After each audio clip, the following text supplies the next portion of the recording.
read all about it. Historically Crumbs.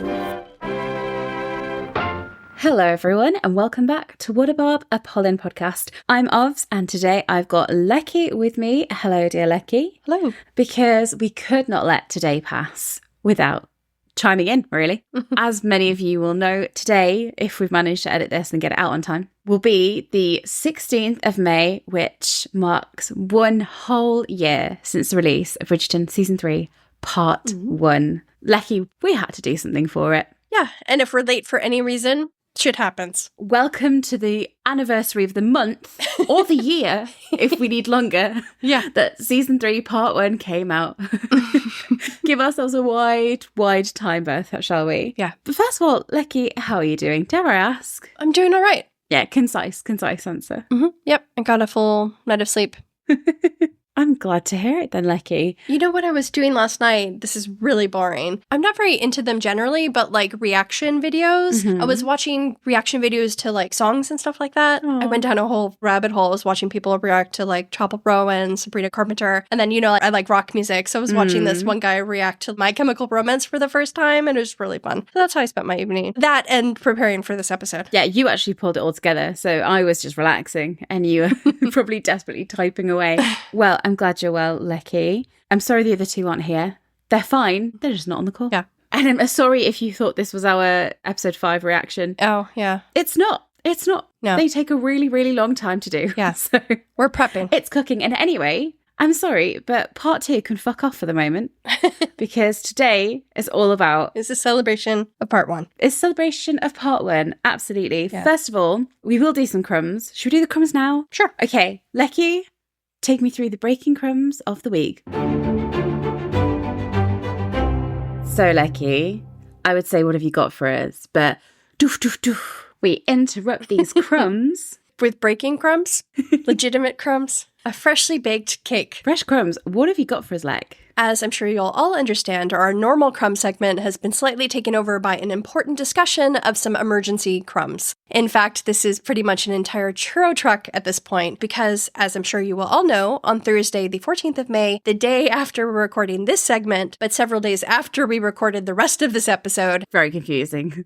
Sorry.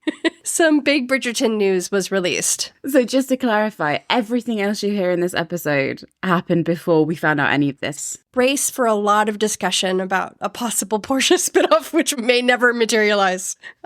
This episode, by the way, is a bit of a... I don't know what it is. It's to sort of celebrate part 1, but then we end up talking about a lot of other things that aren't part 1. So, yeah, we talk about a Portia spin-off at length, which I now don't know what's going to happen. Although we do still have to dumb on the 31st of May. That is true. I will hold out hope for a Portia spinoff just because I think it would be so good. But at the same time, knowing that the next season is coming in 2026, do we need to delay further seasons? So, Lecky, very briefly, why is the Portia spin-off even a concept? There were some little clues that suggested that possibly a Featherington-esque spin-off was in the works, which again may or may not happen. Yeah, because we've never been known to misinterpret a clue or two. Necklace truthers, apologies. Okay, Lecky, you're here for some breaking crumbs. What have you got? Okay, so this week they had the Netflix upfronts, where Netflix was teasing what's to come in terms of their lineup for media and advertisers and such. And we got some Bridgerton tidbits. Whoop, whoop. We absolutely did.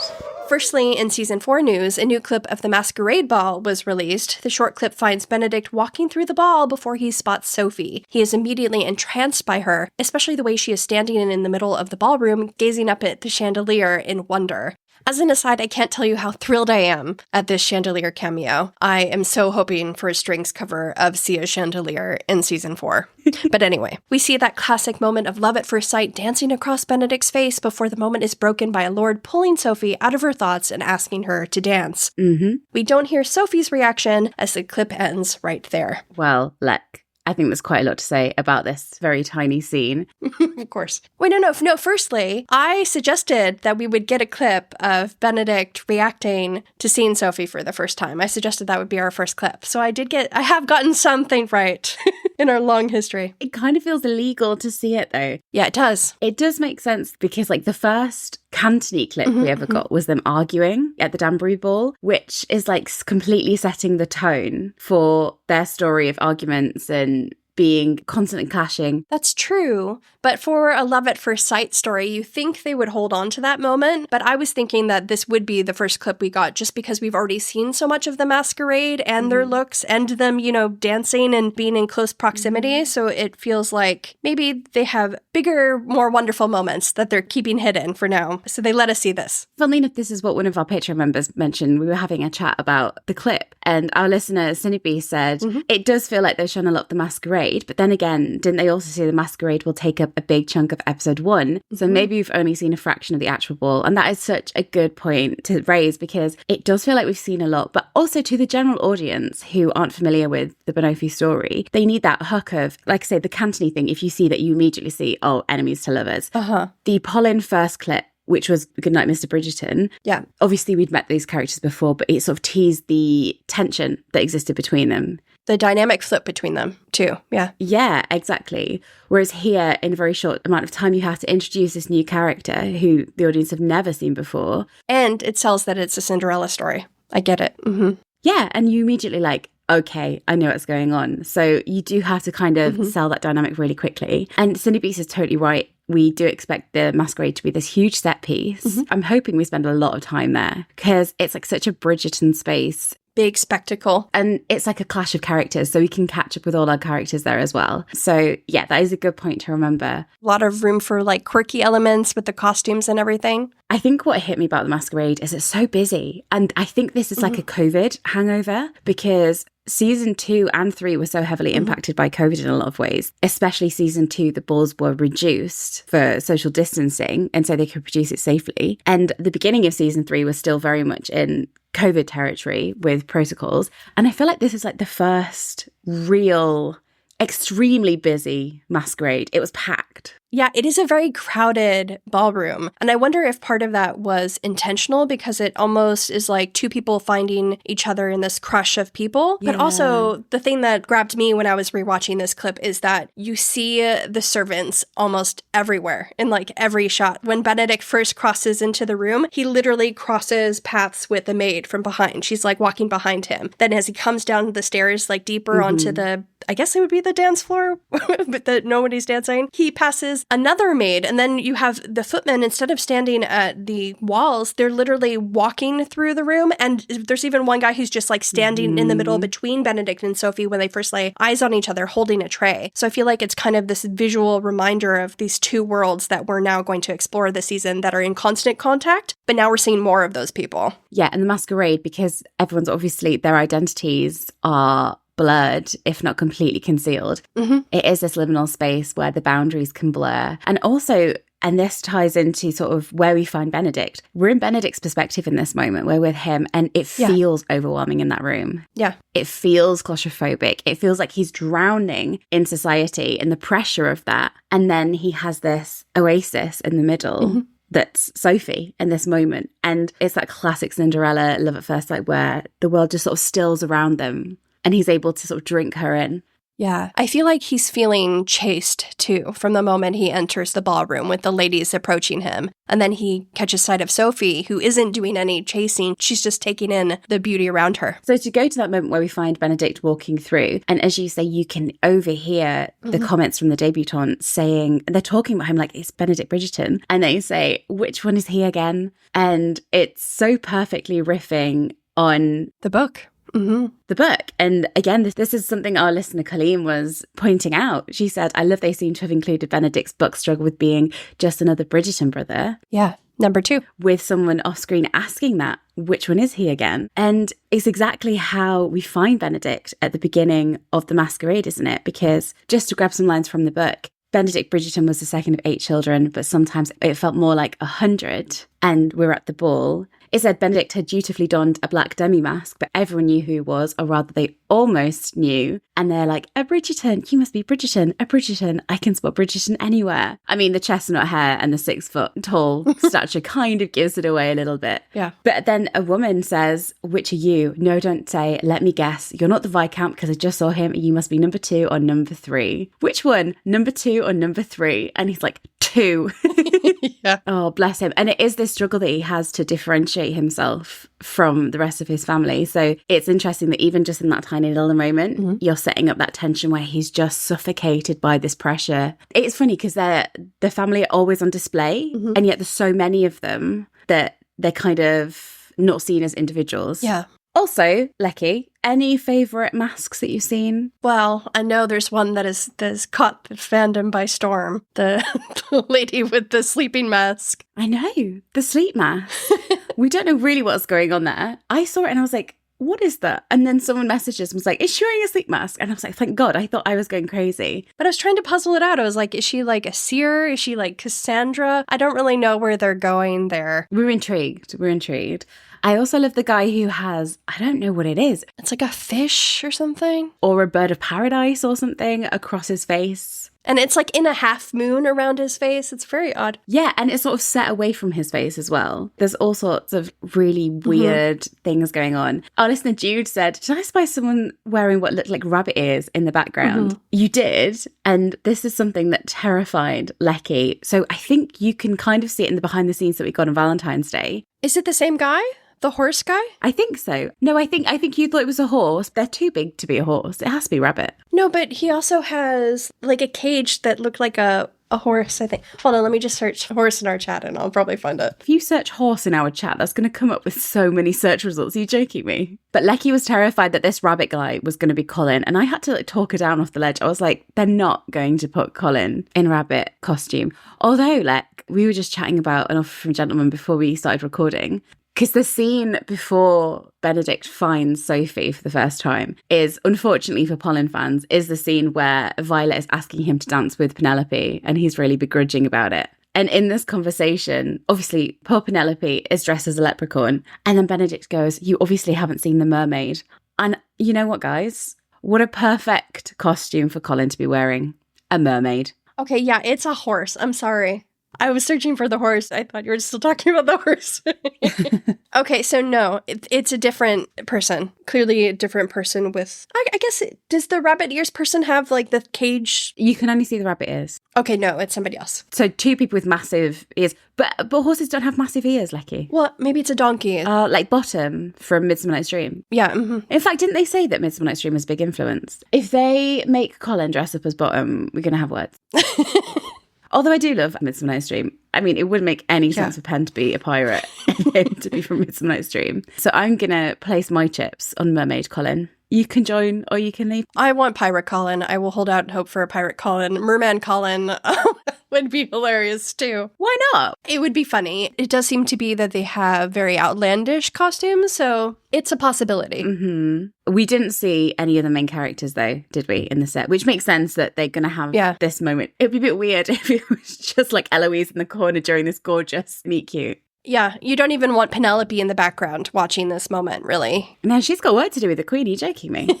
So, Lecky, obviously you've watched the clip. Do you think this is Benedict's very first sighting of Sophie? I do. But when he's walking in, it looks like he's looking for someone. Do you want to hear my theory? Do you want me to speculate? Well, yeah. On the podcast, that we have about this, I would actually, now you mention it, babe.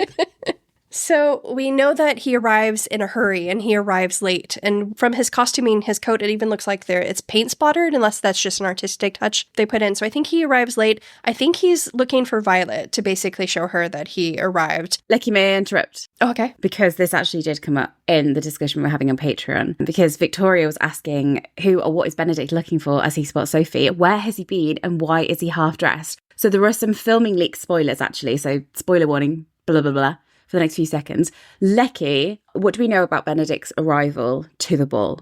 We know that he arrives late on horseback. And he kind of jumps off the horse and runs inside. We've seen that in filming leaks, haven't we?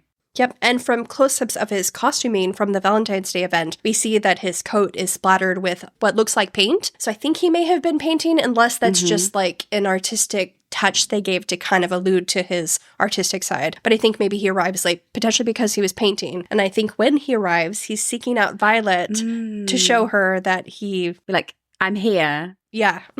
Doing his duty, basically. Because that actually ties into the book, because in the book, Violet kind of wants him to dance with the other debutantes or whatever. He's kind of like catering to her whims. Or whatever. Her name is Penelope Featherington. You can use her name, Lecky. Well, Prudence is also mentioned. Anyway, but I feel like he's catering to Violet's whims. So in this adaptation, maybe he's just rushing into the ball to prove to Violet that he cared enough to attend even though he's late. And that he's late, so he's like, shit, Mum, I'm here. I like the idea that he was painting because we didn't know if he just didn't want to go. And so he, like, at the last minute decided to go, but it would be a bit rude to Violet. So how nice is it if he got carried away in his art? Please, yeah. For maybe the first time in I don't know how long, he gets pulled away from his art, which he kind of resents a little bit because he finally was having this like connection with his artistic side. And then he walks into the ball and then finds Sophie in, we'll come onto it in a second, but I think it is an artistically driven moment. Yeah. I am still have a little theory that maybe he is looking for Sophie. I'm just thinking like maybe he like caught a glimpse of her somewhere very early on in the ball and he like did a double take and then tried to find her but got pulled away, like his brother grabbed him or like he got distracted by his mom or something. Just a glimpse of her. Yeah, because in the book she does have a bigger entrance where like a bunch of whispers break out and he sees her for the first time. But the way they portray this moment to me seems like he's seen her for the first time. So I think he rushes in to see Violet. He's immediately overwhelmed by like the debutantes and everyone else who wants his attention. So he's basically like cutting through this ballroom, trying to avoid people, but be there at the same time. Do you know what I mean? And then he pauses when he sees her. That's what I think happens. Yeah. So of course they have this moment where she's entranced, he's entranced. It's beautiful. I love it when a character is looking at something else and then the love interest is looking at her instead of their thing of beauty, whatever it is. Do you know what I mean? Like, I love that that's such a trope. But I think a few people are really drawn to this scene because it feels very artistically driven. In fact, one of our lovely listeners, Murphin's mama, was talking about this and she was reflecting on how we do need to have a tonal shift for Benedict's season because each season sort of embodied the love story in a way. Season 2 being about competitiveness and duty and clashing and everything like that. And she points out that Benedict's story is completely grounded in art, especially that moment that the lady in silver is captured by light, and that's something that a painter is captured by and entranced by, light and capturing beauty. It's a really beautiful shot of her, yeah. Yeah, because obviously love at first sight is an interesting trope. It's easy to portray on screen in terms of it's easy to have someone just stare at someone and be like, I immediately love you, like an insta-love. But it has to be grounded in something other than pure lust for it to sell. You can't just see a person and just decide you love them. There has to be some equality. Yeah. That speaks between the two souls that connects them. Yeah, it feels like they both see the world in a way that others do not and see its beauty and take the time to take that in instead of like the other debutantes who are basically pursuing him. They don't even know who he really is and she's just taking in the moment. They don't even care which one he is. And I was thinking about this with Ben earlier. And we talk about Benedict's story in season 3 a little bit in this episode as we go on and how we wish maybe art had been a bit more of his season 3 storyline and how he hoped it would be in season 4. Because when I think about Ben, especially when he walked in as overwhelmed, he's so tired by this world of society. We know it drains him almost and he doesn't get the inspiration from being in this world. And yet you have Sophie who obviously this isn't her world. Or it's a world she's only ever been able to look from the outside on. And so she has this moment where she can actually appreciate it. And maybe what she can teach him is this world he's found so tiring and draining and uninspiring. She's like, see it through my eyes. See the beauty that is already in front of you.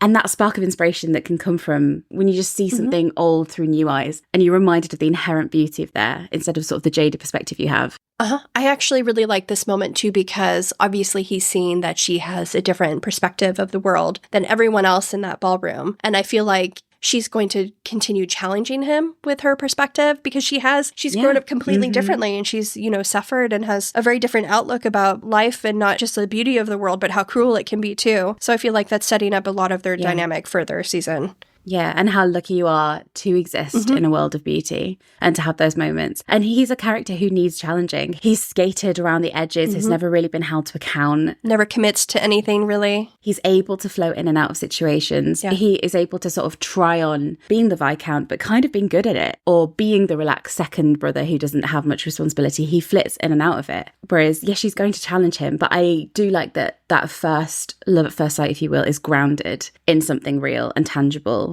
Who she is and how she sees the world rather than just being like, oh, I see you and I love you. And of course, we have to mention the music that's scoring this scene because it's something that I think quite a few people have been really charmed by. our lovely friend Purple Cat immediately messaged us like the second the clip dropped, and she was like, is that a new Banofi theme I can hear? And it really feels like it. It does, yeah. But if you think to season 3, like when Penelope sees Colin when he returns home and you hear the Polin theme, it feels like that moment. Yeah. So hearing a little preview of what they sound like in music, because I think characters being scored in music is so, like, you have like costumes or whatever, and then you have them captured in music, and it really tells a lot about like their souls and their story. So that was really sweet to hear. So obviously that's what we have. We have Benedict entering. He has this moment where he is entranced by her. However, the moment cannot last, Lecky. As you said, a lord interrupts and asks Sophie if he can have that dance. Poor Benedict looks heartbroken, but we don't know what she replies. And you had immediate thoughts about this, didn't you? I do have thoughts about this, but first, for some book spoilers, jump ahead if you don't hear the book spoilers. In the book, what happens is that Benedict interrupts and says that Sophie has already promised the dance to him. That's how their interaction continues. But I think it would be really fun if they didn't do it like they did in the book, and instead Sophie rejects the dance because she doesn't know how to dance. And I feel like that will intrigue Benedict, and that will be the inciting incident for him to approach her. That's what I would like to happen. And also, I feel like that would show more of her forceful attitude, and also how different she is from the other debutantes who were literally chasing him down. This is a woman who rejects a dance. Instead of Benedict making that call, I think it would be interesting if she made that call. Maybe he could approach her afterward and say, like, oh, actually, she already claimed to dance with me, or something like that. But I feel like it'd be a really great character moment if she is the one who turns down the dance. And also, if he's so struck by her that he can't even move. Yeah. But I like the idea about her rejecting the dance. Because she's not from their world, she's not bound by these really intricate, nuanced rules of society. She doesn't know the rules, too. For a start, she might not know that you're not really supposed to turn down a dance. And then, as you say, we can assume that she doesn't know the dances as well. Yeah. And so to agree to a dance that she doesn't know would expose her. Yeah. When she's trying to contain this illusion of her identity, that she could be a debutante. So it would make sense that she doesn't want to do anything that gives it away. Yeah. And again, some spoilers. Think back, Lecky, I don't even know how long, to... Do you remember the audition scene got leaked?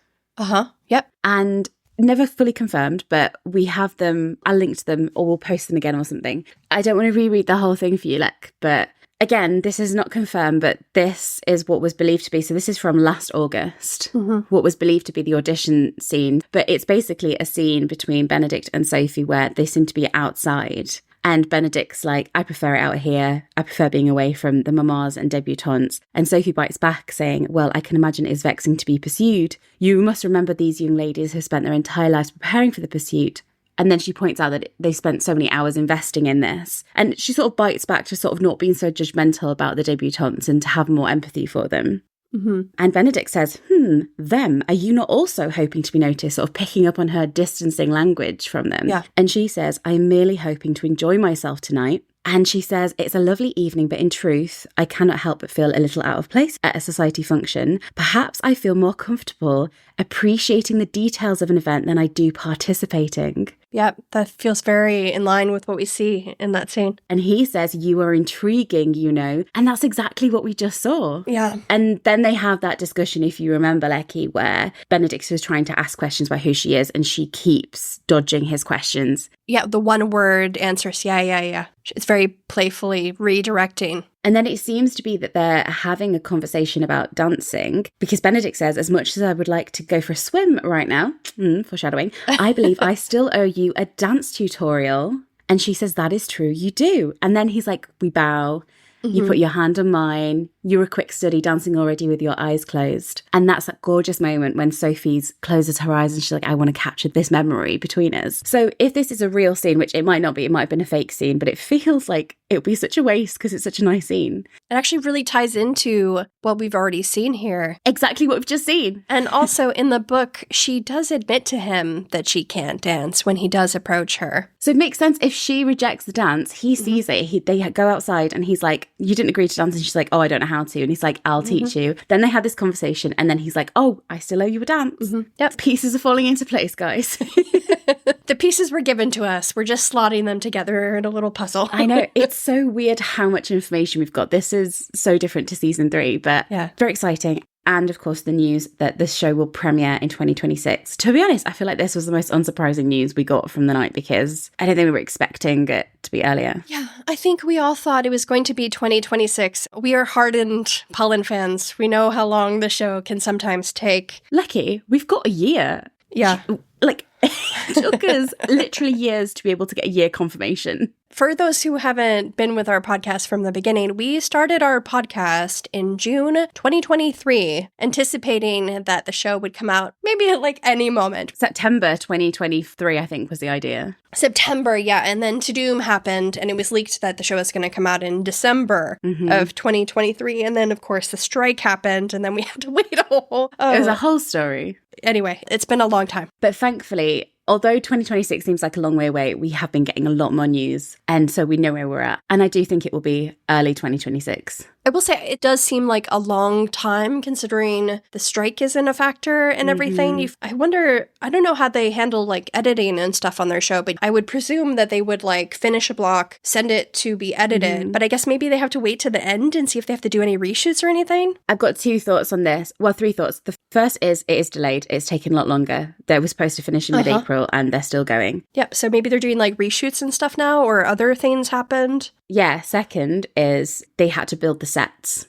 They've invested in the building of the sets, which was brand new. Which should speed up things in theory. For future seasons. My third reason, I think it's not just about, and again, this is all the impact of the strikes, it's not just about when the show is completed, it's about when Netflix wants to release it. Yeah, it is, yeah. And if you look at the rest of the year, they have very big releases. They've got Wednesday and Stranger Things scheduled for this year. Yep. There was debate over whether Stranger Things would be finished in time, and so maybe Bridgerton would take the 2025 slot. Yeah, that's what we were thinking. But I actually think it's not just about when the show's ready. I think you're right. Because they're kind of running out of major franchises at Netflix. Yeah. I feel like season 3, it was a lot about the strike. And then I feel like Netflix, now that these other shows are coming to an end and they kind of need like a franchise to like hold on to and sell to people, I feel like that is becoming more of a factor, that and the split release and stuff like that. Yeah. And again, I fully expect there'll be a split release next year. But talking about the future, Lecky, because that wasn't the only news, was it, that we got on Thursday? No, very happy news to impart. The show has been renewed for seasons 5 and 6. Whoop, whoop, whoop. And this is so exciting because I think we knew, or we hoped, that a season 5 renewal was going to be on the cards. How nice to have a season 6 renewal as well. Yeah. Because if you remember, like, when Colin was announced as season 3 and 4 had been renewed. So when Colin was season 3... everyone was like, oh my God, what if it's never renewed and either Benedict or Eloise going to miss out? Yeah. So it's nice that we don't have to panic about Francella or Eloise getting it. Yeah, now we just have to hold up hope that they get all the seasons so we could have like a really powerful season 8 where we see all the happy families, all their love interests together with Violet. Everyone comes back. I want that so badly. Let's hope. In our retirement, Alec. Yeah.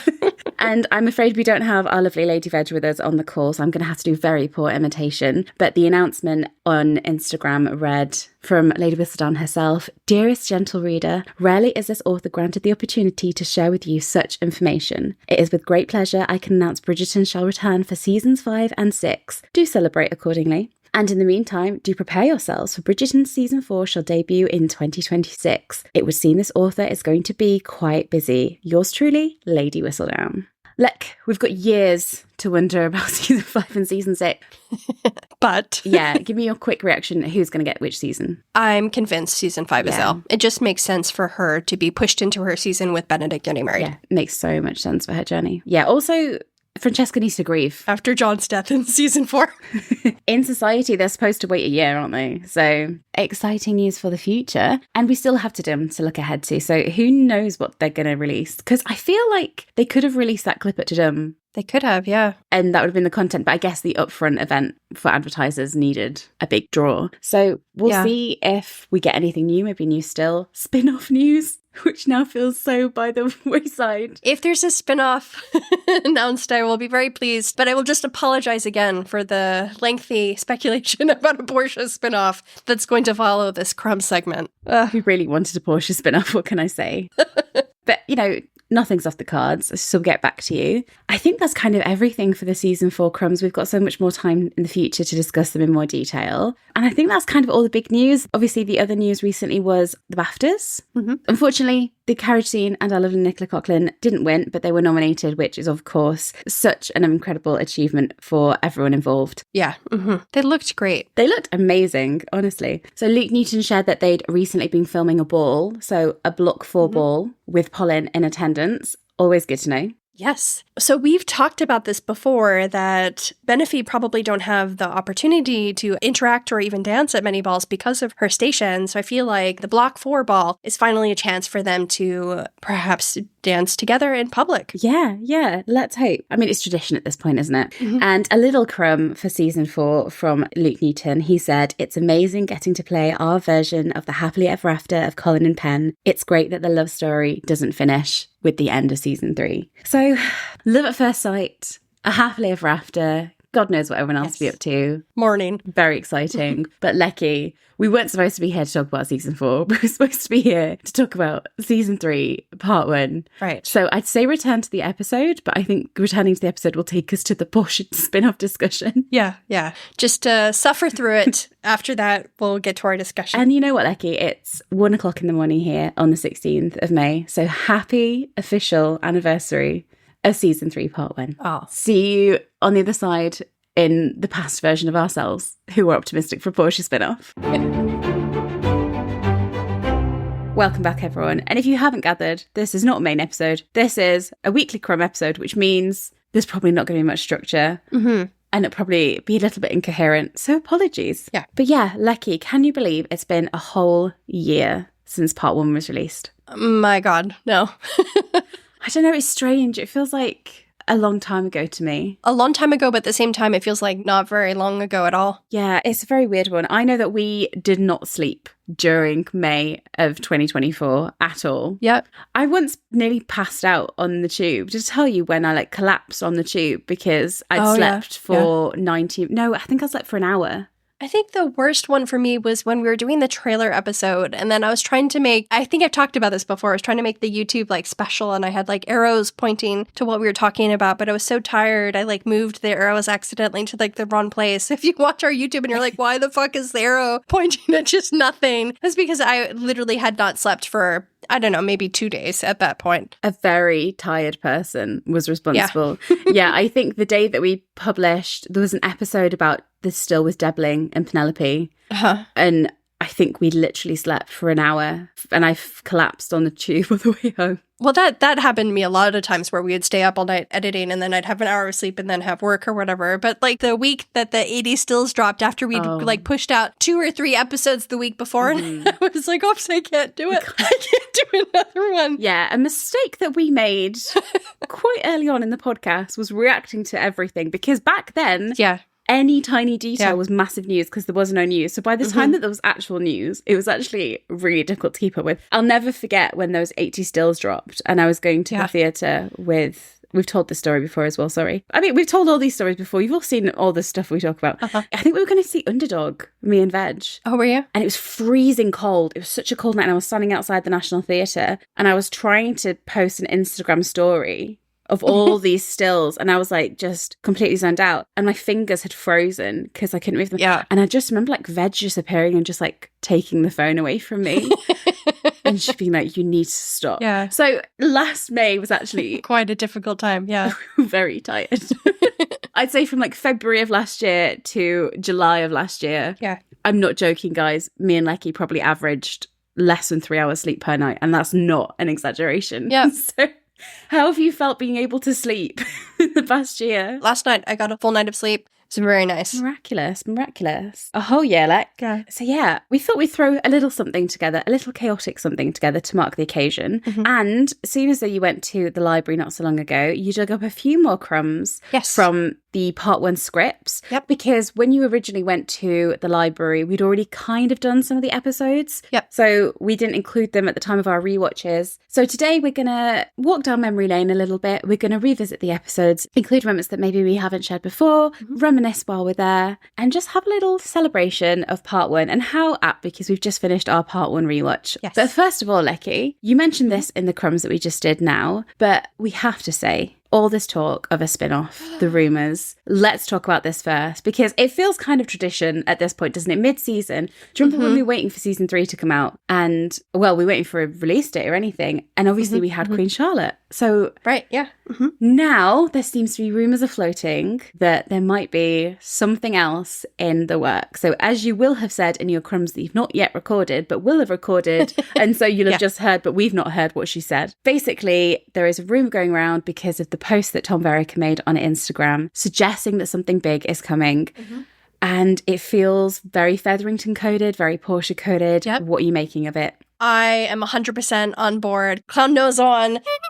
She's straight back in the clown car. I think we're getting a spin-off. I think it is going to involve Portia in some way, and I cannot tell you how thrilled I am. It better be true now. We'll see what happens, but I feel like there are too many clues for it to not be Featherington related. I'm so glad we're going to potentially see more Polly Walker. I really hope that there will be like a dual timeline, kind of like in Queen Charlotte, so we can see Polly Walker and her younger counterpart. And I've always been so interested in her story. It's kind of like the antithesis of the love story that Violet gets. So we potentially will see, both of them. But to see her starting out as like a woman who actually is hopeful of finding love and becoming hardened and becoming that Portia that we know. Sounds like me. I'm so interested in seeing that storyline. Very much looking forward to it. I couldn't agree more. I hope it's true so much. And I think season 3 did a really good job of showing a different side to Portia that people might not have expected. If you're not as into the show as we've been, then you might have just regarded Portia as more of a villain figure, or a little bit more sort of less dimensional. And so season 3 was really this opportunity to really delve deeper into her, not necessarily into her background, because we've still only really received the tiniest little glimpses and hints. And a lot of it is us inferring what might have happened to her to make her the character she is. But the ability to actually see that will be fascinating. Yeah. And we know that that's what they did with Queen Charlotte. They set this character up in the show where she felt very, I don't want to say cartoonish, because these women aren't cartoonish, but the Queen, she is a figurehead. She is a personality.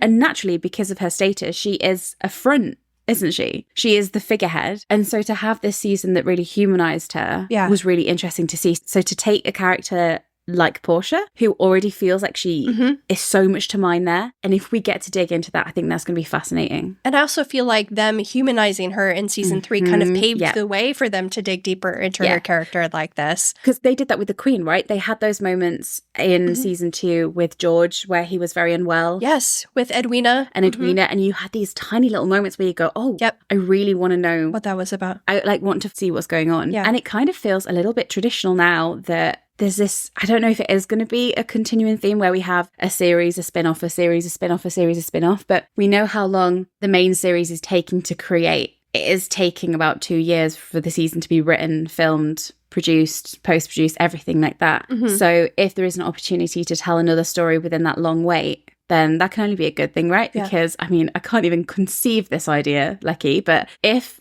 season 4 doesn't come out till next year, then season 5 could be 2028. I'm just aging as we speak. That's all I have to say about that. I don't have children yet, and they're going to be graduating by the time Hyacinth walks down the aisle. I can feel it. But, Lecky, it's all rumours at the moment, but what evidence do we have? Okay, so the actress who played young Violet, she commented on Tom Verica's post with like a little bee emoji, and Polly Walker even liked the post. And I'm not sure she's been super active on Instagram all that often. And then speaking of the actress, Connie Jenkins Grieg, perhaps Violet may also be a part of this potential spinoff, maybe we will actually see Violet and Edmund's love story. And I feel like that would fit in with Portia's backstory because they're probably all entering society around the same time. Even Mary, Kate's mother, entering society at the same time. It could be so interesting to see all of them at the same time. But I've been saying since the beginning that I've been most interested in a Portia spinoff. And I feel like it would actually be really interesting to contrast that also with Violet and Edmund's love story because I'm assuming that you're going to start off her season with her actually hopeful that she can find her own happy ending. Or maybe she even starts off thinking like it won't happen for her. Yeah. She falls in love and then gets hurt in some way and ends up hardened and ends up with Archie. And I really hope that adult Portia, Polly Walker, gets a happy ending. She has to, right? I'm a happy ending lady. And that's just what I want. That's what I want to see. I agree with so much of what you say. Like, I think having a contrast between the Vileman story and the Portia story would be so interesting because these women have always been so mirrored. Yeah. Right from like the opening sequences of the series as a whole. Yeah. And they're now family. And there's still a tension and there's still moments where they've bonded, or where they've sort of had differences. And I think that has all been laid really perfectly for us to find out these backstories of what happened to make these women the way they are now. Yeah. So if we take Violet, for example, we've seen her very young. So I assume that if this is going to happen, and this could all be nothing, and Tom Ricker sat somewhere feeling very, very bad because he was hinting at something completely different. But a fan did question him at a BAFTA's event, and he did say that information was coming this month, and he wouldn't confirm that that information was coming to Doom, but he said that we may receive some information to Doom. Well, what's hilarious is there's that Netflix upfront event happening on the 14th of May. Yep. We're recording this on the 11th of May and it's coming out on the 16th of May. Yep. So there might be a desperate insert here retracting everything. So we're giving you outdated information, but we'll do our best. But if we take Violet a little bit older than we left her in Queen Charlotte, fuck knows what's going to happen with the timeline. I can't. In Bridgerton, you just have to ignore the timeline, to be honest. So if you have a little bit of an older Violet now entering society, how old was she in Queen Charlotte? Like 12 or something? Because we have that foundation for like she had a close bond with her dad. Her mum was not a good figure in her life and they didn't have a perfect relationship by any stretch, very much marriage of convenience, if that. And we need to see her grow into this love story with Edmund to become this person who so deeply believes in love that she expects all of her children to be able to attain that within their own lives. Whereas you contrast that against a young woman like Portia, who now we can make guesses about her background. We can make guesses that she's a sort of new money. That's always been a bit of a theory, and that she's always been a bit of an outsider and she's always been aspirational, but never been really taken seriously. We don't know if that's because of who she married with Archie or if it's because of her family that she actually came from. And we don't know who that young woman was entering society. We don't know if she was a woman who had ambition to raise up the social classes. Right, yeah. We don't know if she was a person who wanted true love and thought that was possible and then was damaged or burned or lost and ended up who she is now in the show. And she gets a lot of criticism in season 1 and season 2 and season 3. And rightly so in a lot of ways. You can't deny that some of her actions were damaging to her children, but she's been in survival mode for God knows how many years. And the impact that fighting for survival can have on you as a parent, as a woman, what she wants for her own life. So there's so many gaps and there's so many directions you could take that. Like, did she fall in love with someone and lost them? Or did she fall in love with someone like a forbidden romance of whatever nature? Also, just piggybacking on that, oftentimes people's parenting styles kind of differ. Like, you rebel against your own parents in a way. So it'd be really interesting to see what her relationship with her own mother and what her parents look like. Because with Violet, she broke the cycle. Yep. I think sometimes when you have a difficult childhood, you either continue the cycle that was done to you and you just end up repeating the same mistakes, the same parenting, or you recognize that that was a damaging situation. Kind of like Pen would as a parent, I think. I think Pen would recognize that her bringing up wasn't ideal. And so she would actively choose to parent in a very different way, reacting very differently against that. Yeah. Which I think is maybe what Violet did. Although Violet had a good role model in her father. Her father, yes. But it could be interesting, perhaps if like Portia's mother was like really like fanciful and had ideas that things would just turn out. Yeah. You know what I mean? Because Portia very much is like, things are not going to turn out. Yeah. So I don't know. It'll just be interesting to see more of her backstory. But there was some cut dialogue from 305 that actually hints at Portia's backstory if you want to do that here. Yeah, we can do. Okay. Mm-hmm. Okay, so as you know, there's the scene between Portia and Varley in 305 where Portia is at her vanity. After Portia says, "And how was I to know it was a love match between them? It is certainly uncommon, not just for Penelope, for any of us." She said, "I never dreamed of such a thing for myself. And if I did, it was entirely foolish." And the scene description says, "Some real pain here that she's doing her damnedest to hide." That could be read either way as well. It could be read that she's like never considered it, right? Or she's had that dalliance. And she did what Penn did at the beginning of the season, really, which is said, you know, I'm not dreaming anymore. I'm giving up on that.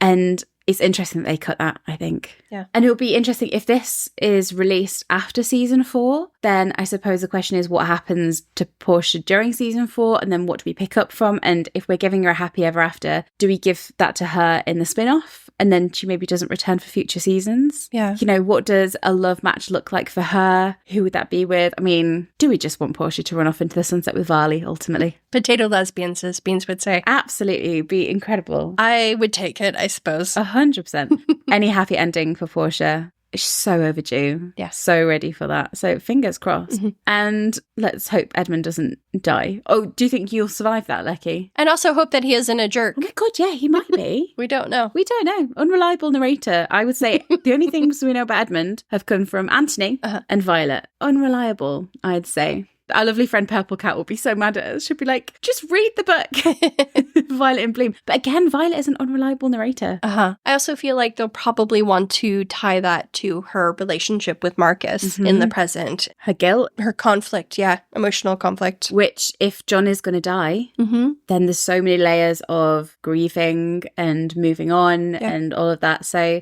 fingers crossed for more news on a possible spin-off. God knows what they'd call it. Because if it was a Violet-focused one, we'll just call it Violet and Bloom. Yeah. But if it's more of a Portia spin-off, or if it's a sort of dual perspective, and would we see Lady Danbury? Because Lady Danbury is a bit older than them. Interesting. Mama's a Bridgerton story. Mama's. Oh, we will see. Or they could do Portia's maiden name. You don't know. She could have a really cool maiden name. Maybe her maiden name was Violet, and so it could be Violets in Bloom. Violets in Bloom, yeah. Portia Violet. Interesting. Very, very interesting. We will keep you updated. There might already be an update before we release this, but we cannot see into the future. So we'll just do our best. Okay, moving over to season 3, part 1, what we're here to celebrate. As I said, to honour this momentous occasion, we thought we'd go over each episode. Not in detail. We've done how many hours in our rewatches by now? We did 6.5 just for episode 4. I don't even want to know. I don't want to know. But we thought we would share a couple of extra little bits from the scripts that we found, have a chat, and then just reflect on the good old times that was part 1, shall we? So should we take it all the way back to episode 1, Out of the Shadows? Oh, love it. Season opener. I was thinking about part 1 a lot today, and I don't even know if I can rank them anymore. I think they all feel so different, and I love them all for such different reasons that they all kind of exist as like mini little universes for me. Yeah. But episode 1's a lot of fun, isn't it? It is a lot of fun, yeah. It's such a blend of season 2 and season 3. It's like the real bridging episode. We were getting some questions together for like a little trivia thing, and I was going through episode 2 and just thinking like how good episode 2 is, which I think I had ranked maybe lower when we did our rankings. I just think they're all so wonderful. It's really hard to separate them. I just feel like they're all great. They all tell like very distinct arcs within their stories. Very strong arcs overall, I think. I don't think there's like an episode that feels like you're just waiting to get to the next episode. Like episode 6, I feel sometimes is a bit kind of just like waiting for the next thing to happen. Yeah. Whereas I think all of these feel quite distinct. So episode 1, obviously we had a big deep dive. Lecky, this is still your favourite episode, I think. I think so. It's hard with them being so distinct in what they're achieving. Yeah, I have such appreciation for the other ones, especially after our rewatches, but I feel like 1 is still one of the ones I will put on. I know what your favourite moment is from the episode. Obviously, it's the garden apology scene, but do you want to give any little shout outs to any of the moments? Doesn't even have to be Polin moments. I love Colin stepping off the boat. Oh, such a thrill. I feel like that's just such an exciting, exhilarating little moment every time you rewatch it. I love Penelope strolling through the Old Royal Naval College in Baby Doll Starfish, where she's just kind of proud of herself. Looking so proud. The hilarity of both of Kate's hands getting tired out while she's writing at her desk. The beauty of her smelling the flowers at the Livingston garden party. And that gorgeous shot of Greg training the arrow at Colin's heart during the gift-giving scene. It's a really beautifully directed episode as well, I think. I think Trisha Brock did such a good job with it. Oh, yeah, she did such a good job on 1 and 2. Establishing that world and bringing us back in. Mm-hmm. Yeah, I think she is coming back for season 4, which I'm very excited by because I feel like she's one of the best directors on the series. I think the opening episode of any season is always such a thrill because we're like being welcomed back into that world, and it's always chaotic and loud and lively, and it's just like being back home. Love it. Oh, well, Licky, we obviously recapped the episode in detail during our rewatch, but you've since uncovered a couple of extra little bits. Yep. So let me know what you've got that's new that maybe we haven't shared before, or maybe that you'd like to dwell on a little bit longer. So just to revisit, these are scripts that can be accessed at the Writers Guild Foundation Shavelson Web Library, which is an archive where they keep all sorts of scripts. However, the Bridgerton scripts are digital and they don't share any of their scripts online, so you have to go in person. It is free to go, but they discourage photos. So I tried to take as many notes as possible. I've gone back a few times. It's always been really illuminating, really fun. It's a really cool place. The librarians are super helpful. It's really easy to make an appointment. Highly recommend visiting if you're in the area. It's great. So episode 1, what have you recently uncovered for us? So we touched on this previously, but I was able to jot down the full scene description this time around for the moment where Penelope notices Colin's return home. So the scene description reads, "Find Pen stepping into the sun to take a look at her longtime crush. For a moment, time stops as she sees the face she has dreamed about for so long. But also, as we'll soon be reminded, the face that spoke such ill words about her last season. Even after what she heard, she can't help but feel something for him. And then, as she's peering, Colin turns and seemingly looks right at her. But as quickly as he looks over, he looks away, not noticing her. Pen's face falls." Oh, I love that reference to the face that she's dreamed about for so long. I know, yeah. Colin, darling, try dreaming about someone for 12 years.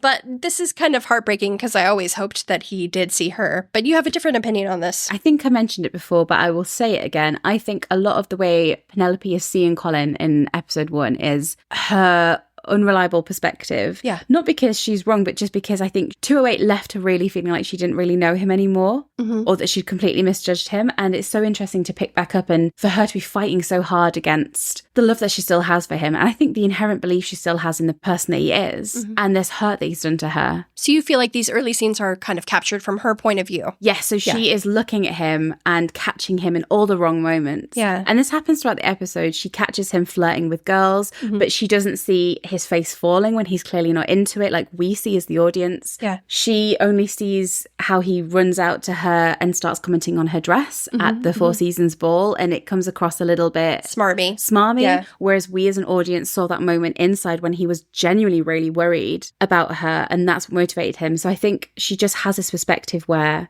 she's just thrown by him. And I'm not saying she's assuming the worst in him, but she's assuming the worst in what his feelings for her are, as in, it's never going to happen.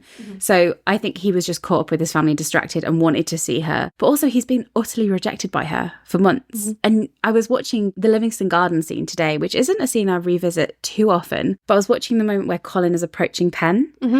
And you can see that hesitancy as he approaches. And he doesn't know how to get back to the equilibrium. Yeah. I think what's hard for him is he doesn't know the reasons he's been emotionally exiled from her life.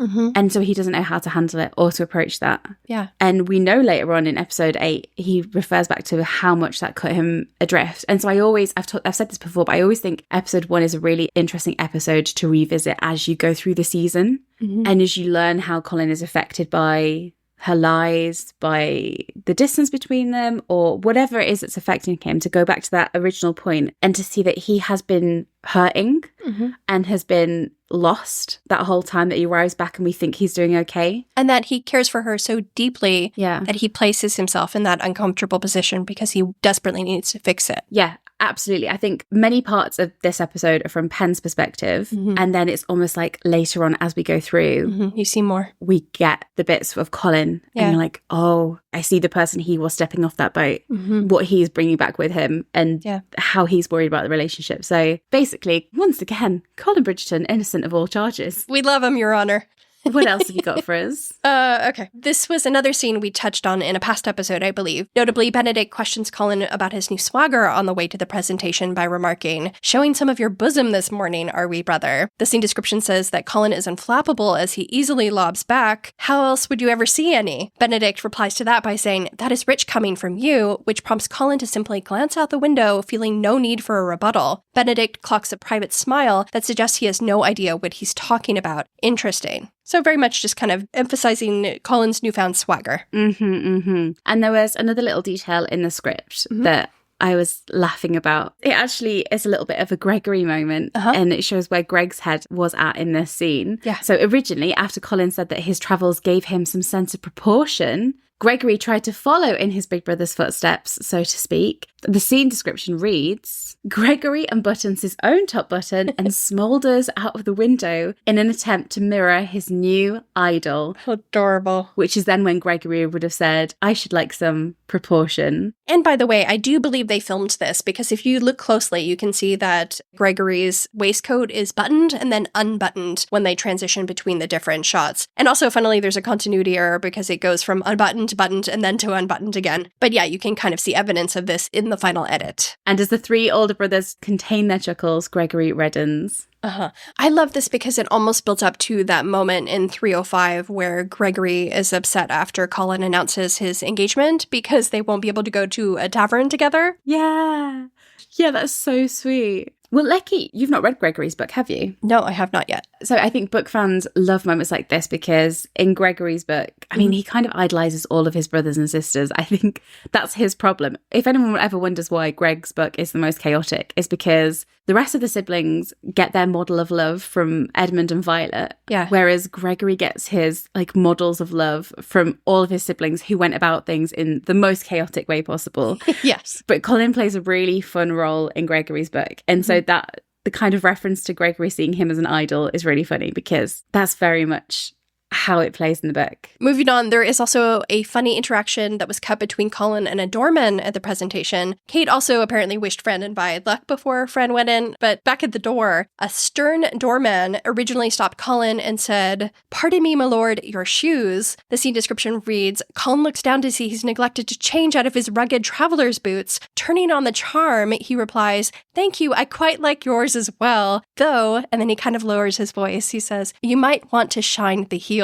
As the doorman looks down at his shoes self-consciously, Colin then breezes in, unbothered. Which is where the scene then picks up, where Eloise refers to him gliding in. Yeah. I would have liked that scene to be kept in. I actually kind of like that too. Very charming. Yeah, I love it. Yeah, a bit more of the charming Colin trying to get past the doorman. Yeah, but also not kind of like the fake charming Colin persona that he's kind of taken on in 301. That's almost just like the quirky Colin charm that we're kind of used to, but maybe a little more confident than we've seen him before. Meanwhile, over at the Featherington house, we had a cut allusion to a well-off aunt. Varley makes remarks saying that Portia should have waited for the well-off aunt to die and then claimed that the money from Jack had come from her instead of claiming it came from the poor aunt that we know didn't have any money.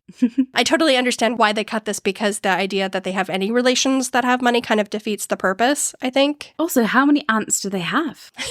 Well, a ton of Featheringtons, the redheads, show up at the wedding, so many apparently. That is a good point. Later in the episode at the Livingston Garden Party, we originally got an even more cocky Colin. Notably, the scene description says that we find Colin surrounded by young ladies who are finding it hard to be concerned about the Queen and her lack of interest in them, basically, when there is a, quote, king in their presence. Oh my God. It's very, very funny. And in a cut exchange, Miss Hartigan then went on to ask, "Tell us, Mr. Bridgerton, do all the men of the continent style themselves as you do?" And Colin cheekily replied by saying, "They attempt to." Oh, Colin, babe.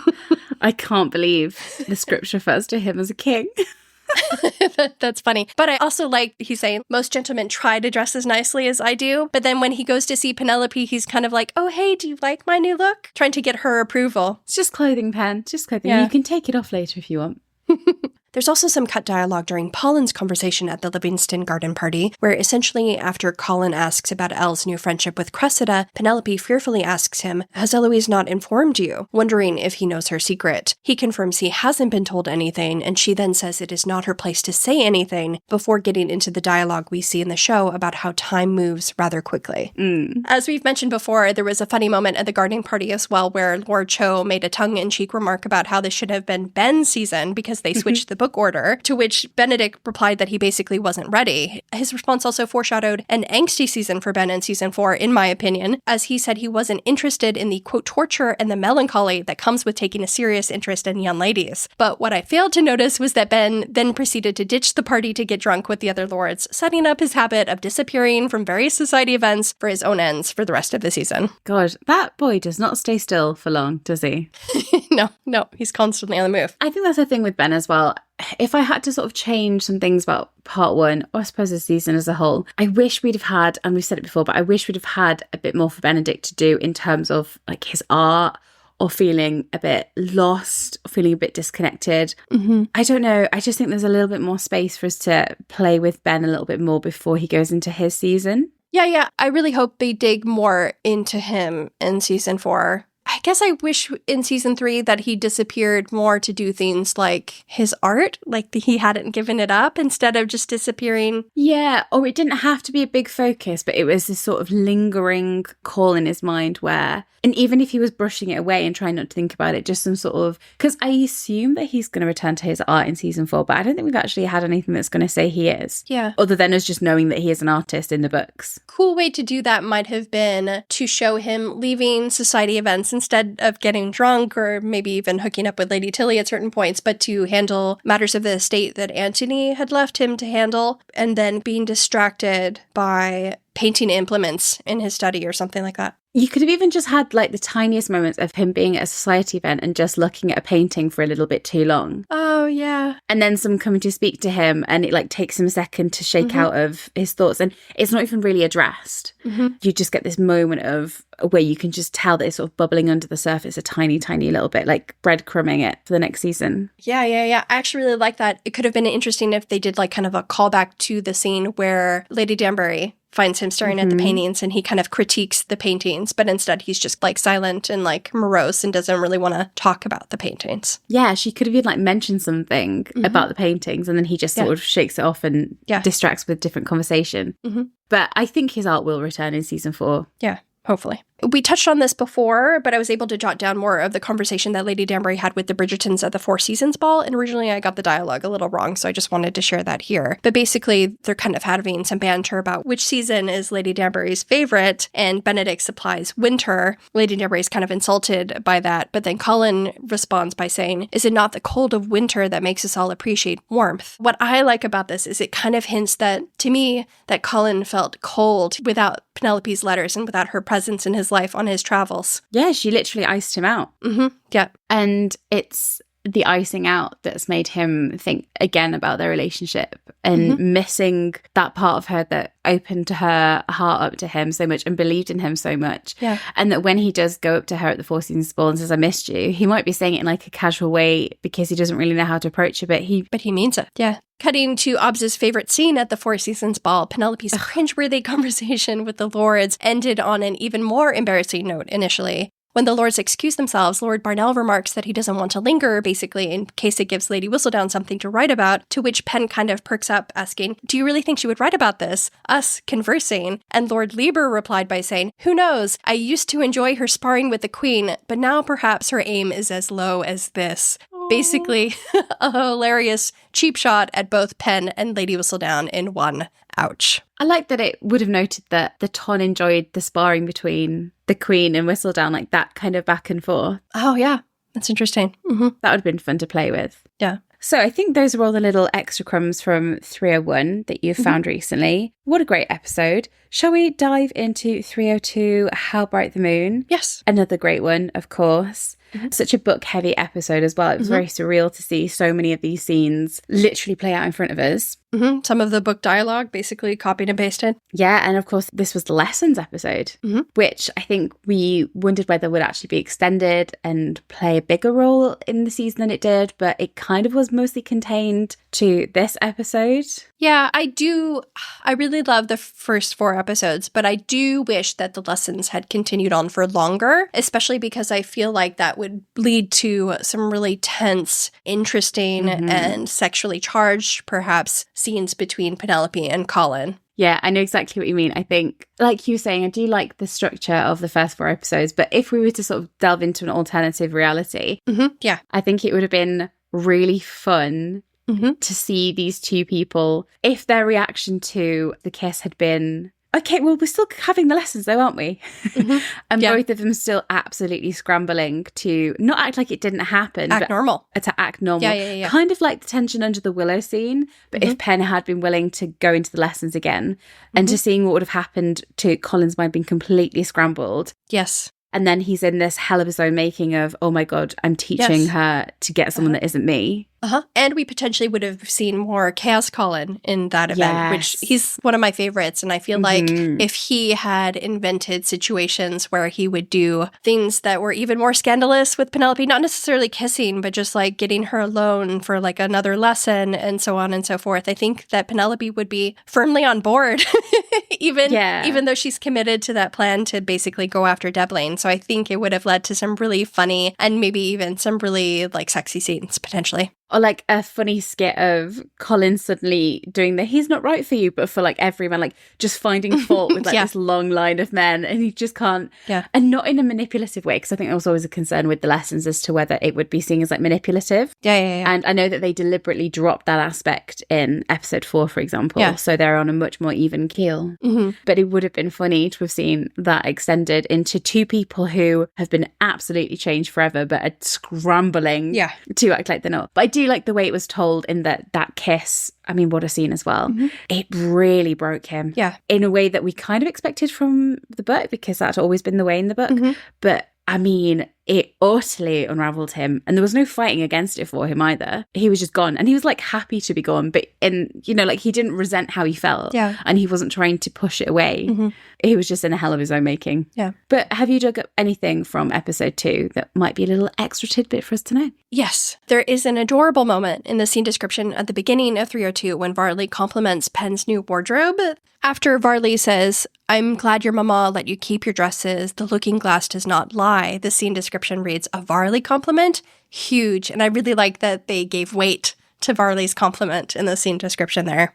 It's very cute. Classic Varley. I can't wait for Varley in season 4. She's going to be a lot of fun. We've also spent a lot of time poking fun at the whole idea of the Queen's Sparkler, and I was amused to find that Lady Danbury agreed that Sparkler is kind of a shitty name. So the scene description states that Lady Danbury thinks a, quote, sparkler is quite the same thing as a diamond. And you know what? She's not wrong. It basically is. And again, I think if I had to change anything about a season 3... Emerald of the season. Bloody Emerald of the season would have been so great to do. And it felt like they were setting it up and we got egg on our face on that one. Yeah. It would have been a really interesting position to put someone like Penelope in. Who has to stay and operate under the radar. Yeah, to be thrown into the spotlight of the ton, but not in a mocking way, like in episode 2, but where she's finding it hard to evade the light. It's kind of like in season 2, how with Eloise being closer to her, it made her work 10 times harder. But I think the relationship with Whistledown in part 1 is really interesting because it almost deliberately gets a little bit forgotten. Episode 1, she infuriates Colin and sets up this horrendous tension of he sets out to destroy her.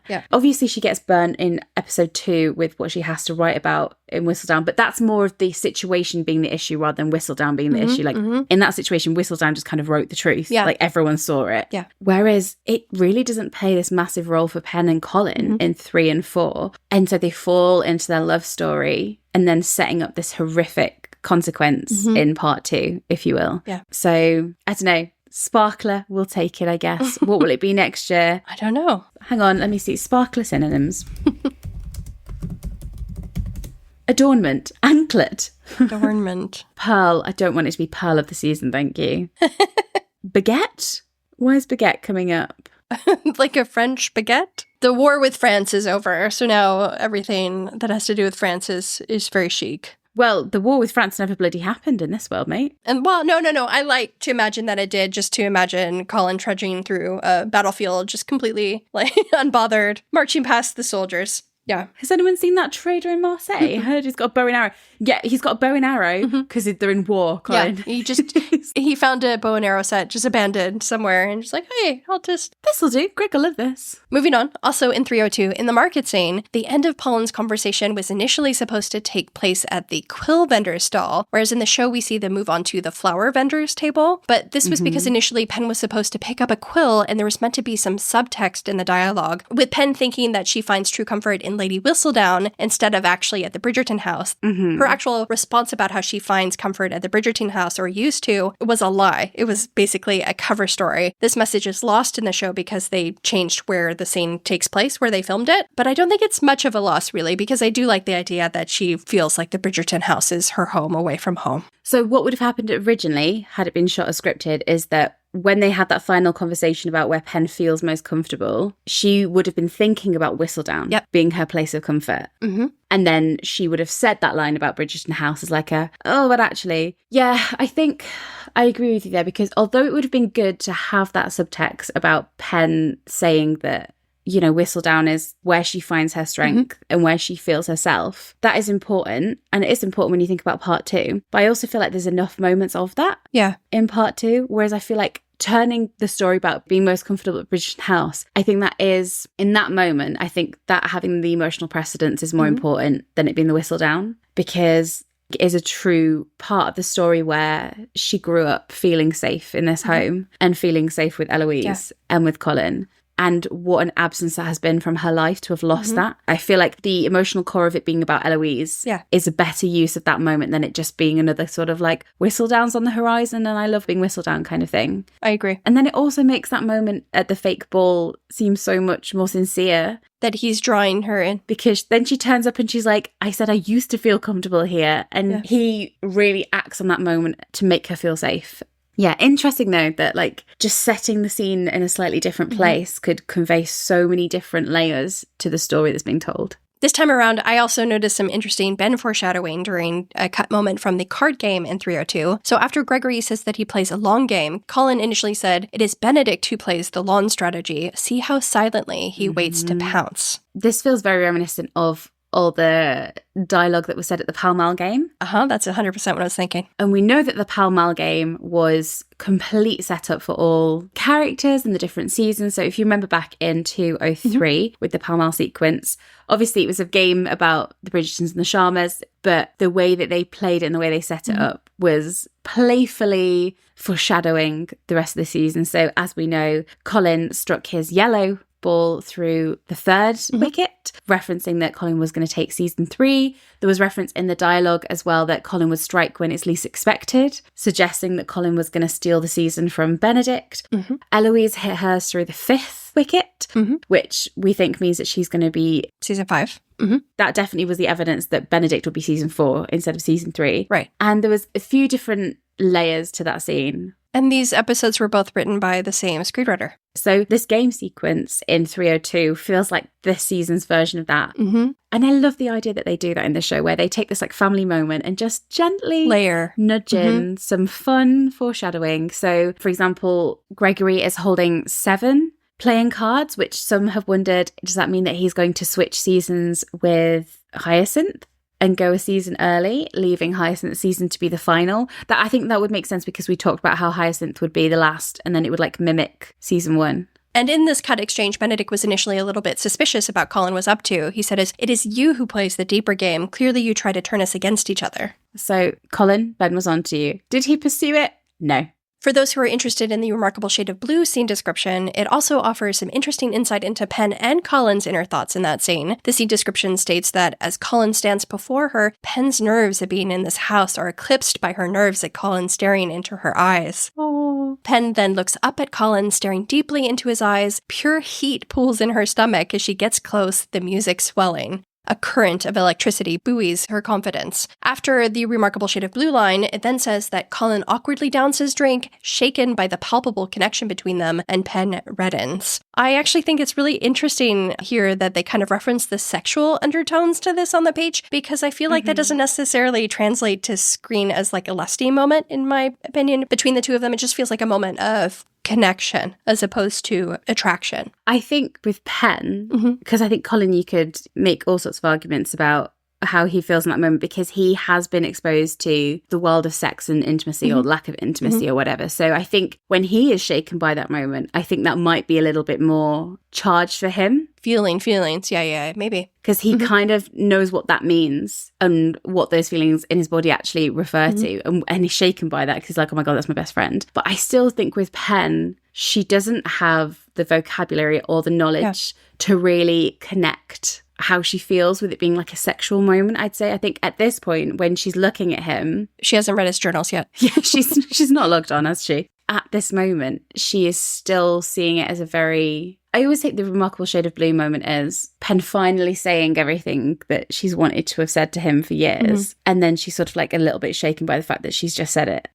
And then he's shaken by the fact that it was a real moment of electricity. So I think, I don't know, I think it does get more sexually charged when she reads the journal, and she's kind of shocked by that. And maybe at that point, it's a little bit more connection of like, she's got a little bit more of an understanding of like what that feeling is physically and sexually. But she's still on a journey of discovery at this point. Speaking of the journal scene, we have also touched on this before, but Colin initially asked Pen what she read in his journals, and she lied about it, claiming it was a bit from his travels in Spain. The scene description says that Colin cools upon hearing this, basically thinking, that part is not so bad.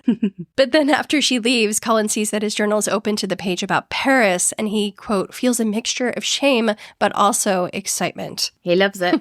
They both bloody love it. And we will revisit this next episode because this little moment... It's a callback. Comes back up in the mirror scene. Absolutely. Which makes the mirror scene make a lot more sense, if you ask me. Or like the post-mirror scene. Yeah. This is one of my favorite new tidbits I've discovered. There was a tiny bit of cut dialogue at the tail end of Colin and Elle's conversation in the carriage on the way to the full moon ball, which offers some hilarious foreshadowing for both the 306 Lady Whistledown reveal and the Modiste scene in 307. So basically, Elle tells Colin, just be careful, Whistledown is writing about you again, and she lurks around the most unexpected corners, to which Colin replies... and I cannot wait for her. Sorry again. And I cannot wait for her to be caught in one. Babe, you're going to catch that girl in a corner. Don't you worry. I love that. That was so funny. Get your hands at the ready. I wish they kept that in. I think that'd have been quite funny. Because, you know, like all the people who do the TikTok edits and stuff would totally connect those moments. It would be so funny. You just cut to like a hand up a skirt. Yep. We also mentioned previously that there was an exchange between Miss Goring and Colin at the full moon ball, during which Pen had some possessive thoughts about Colin's hand. But the scene description also reveals that she was thinking back to the journal scene earlier that day, saying, quote, Pen flushes with jealousy as Miss Goring and Miss Kenworthy inspect Colin's wounded hand, remembering the tingle she felt as she wrapped that hand, which, as we said before, she views as her hand. So she is tingling. Yep, she's tingling. Things are moving for Miss Featherington. She might not know what they mean yet.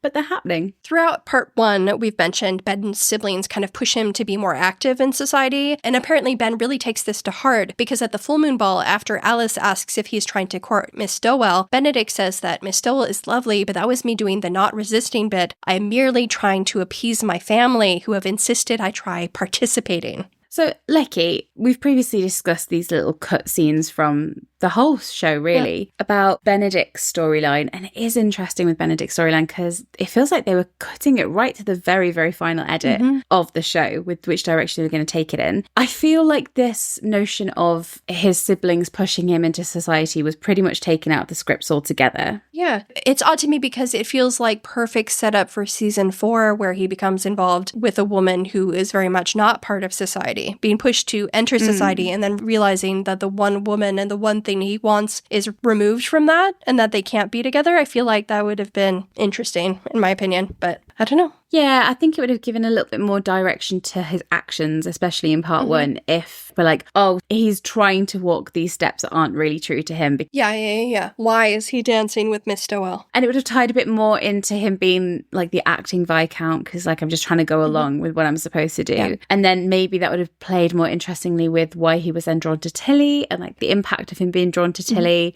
The storyline with the Stowells feels very like separate and disconnected from his relationship with Tilly. And I feel like you maybe didn't need both, or like you needed to either be connected more strongly or for there to be a little bit more background as to his actions. Yeah. And this kind of saddened me because I would have loved to have seen more scenes with the Stowells in season 3, but piggybacking off the cut dialogue I just mentioned, apparently Miss Stowell had a cut exchange with her mother where she signed that Benedict Bridgerton never dances, kind of expressing the importance and how much weight his decision to dance with her had, to which her mom replied by signing back that Ben must like her then. Oh.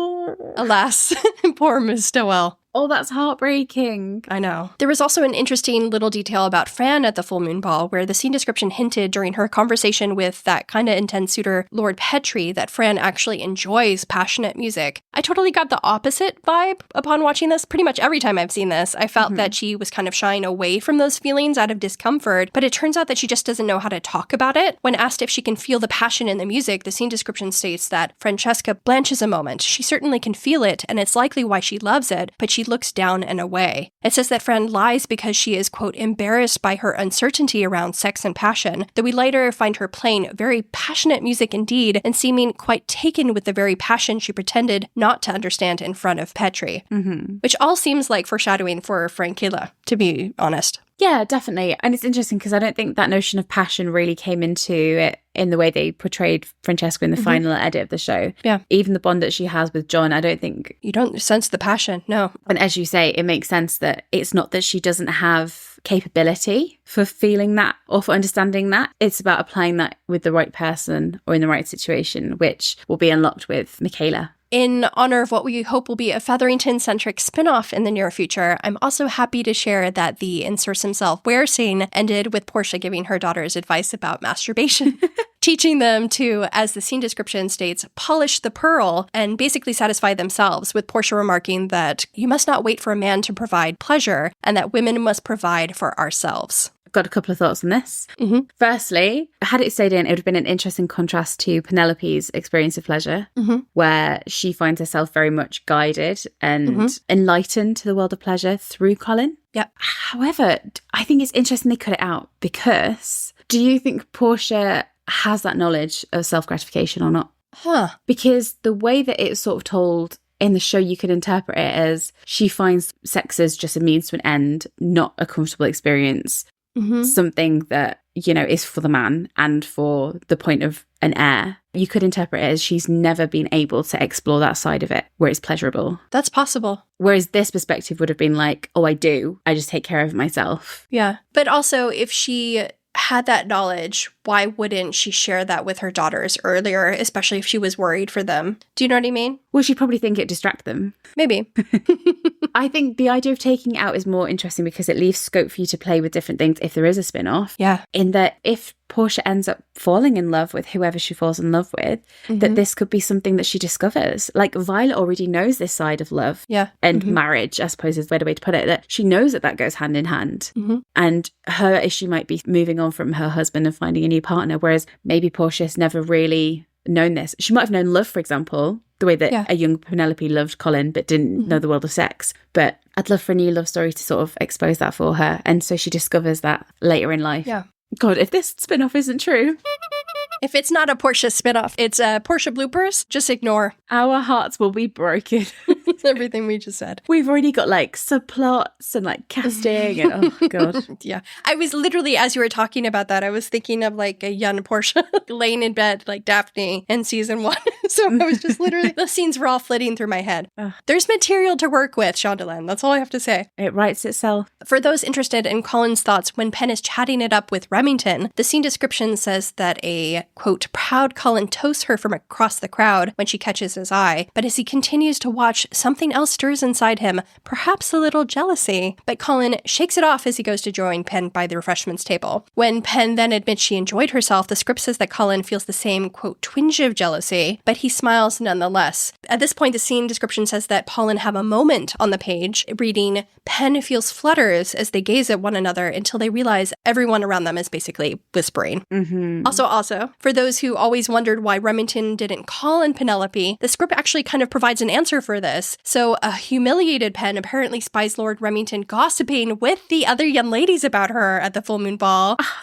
It says he is, quote, eyeing her and then quickly looking away, his interest clearly soured. What a jerk. Not my Remington. To his credit, the script explains why he snubs Pen so quickly. In a cut line of dialogue during his conversation with Penelope, Lord Remington states, "I love a bit of gossip as long as I'm not the center of it." But it's still not very nice of him. Got a bit too hot to handle, did it, Remington? Sorry, to go back to the Colin moment about him getting jealous but shaking it off because he doesn't really understand it. I think that is why I love episode 2 so much. Because, I love seeing how down bad he is and fully in it he is in episode 3 and 4. But I do appreciate the space that this episode gives where it's sort of... the confusion. Bewildering attraction. Yeah, I think it's so fitting with his character, and it's a really fun space to find him in where he's like, I don't know why I hate this, but I know I fucking do. I just love it. It's like oblivious Colin breaking at the seams before they kiss, and then it all changes for him. After the full moon ball, things get a bit heated between Will and Alice in their now shared bedroom, but as I think we touched on before, their kids end up interrupting the moment. I find this so funny because Alice invites the kids to sleep in bed with her and Will, so they go from having separate bedrooms to sharing one bed as a family. But a detail I'd missed is that Alice says that she will allow the kids to sleep there under one condition, basically telling them to jump on the bed first, and they proceed to do so. Aww. I'm sure Mrs. Connor would have had a heart attack. The sweet family. Keeping with the theme of Modriches and beds, for lack of a better segue, in 303, I mentioned there was a cutscene of Will and Alice in bed together, so here is what happens. The Modriches are post-coital, and Alice remarks that she can't stay in bed all day, clearly a new problem for Mrs. Connor to solve, and Will flirtatiously tells Alice her clothes will be coming off again seconds after she returns home from the Modiste. The Modriches, the most unproblematic-ish marriage in the ton, as long as Will gives up his hopes and dreams. But there's unfortunately that caveat now. Yeah. So, Lecky, are you telling me that we're now in episode 3? We are in episode 3. Episode 3, then, Forces of Nature. A complete 180, I'd say, in my estimations over the past year. The past 12 months might not have given me happiness or prosperity or self-enlightenment or improvement, but it has given me... But they did give you a balloon. A new perspective on episode 3. So it's not been a total waste of a 52 weeks, has it? Yeah. What a fun episode. Yeah. When you embrace the episode for what it is, I think it's really enjoyable. It's not perfect. None of the episodes are perfect. Yeah. But I love Colin's character in this episode. I love the journey it takes us on. I like the re-entry of Debling into the storyline. I think that adds in something interesting. It adds a ticking clock, which I think is interesting because, and in part 2, we'll talk about this a lot with Colin's reaction. I think Colin is a character who processes things by taking time away and taking time to think things through before he comes back to it. And throughout season 3, you have this character who's constantly put under time pressure through one reason or another. Either, he needs to act before Debling proposes, or he needs to sort of marry Pen and they need to decide if they're sort of going to go through with it. There's just a lot of points where he isn't really given the space that he needs to emotionally process something. So to constantly put him into these situations where he just has to really quickly react is kind of heartbreaking, but also kind of a lot of fun. I still really love 303, but I still have the opinion that they could have edited the balloon sequence a little better, perhaps lingering on those glances that are exchanged between Penelope and Colin after the balloon. And I really would have liked to see Colin reacting to Debling's proximity to Penelope following the balloon as well. And as I've always said, I really think someone should have gone up in the balloon besides Hawkins. Or fallen out, gone up, come down. However you like it. Yeah. In the same vein, in this cut, Will and Alice scene, there's actually some Lady Whistledown voiceover that was also cut where she says, "Those that do reach the skies will learn that flying to new heights brings with it entirely new perspectives." Which would have been great if someone had gone up in the balloon. Well, at least Lord Hawkins. Lord Hawkins has a new perspective, yes.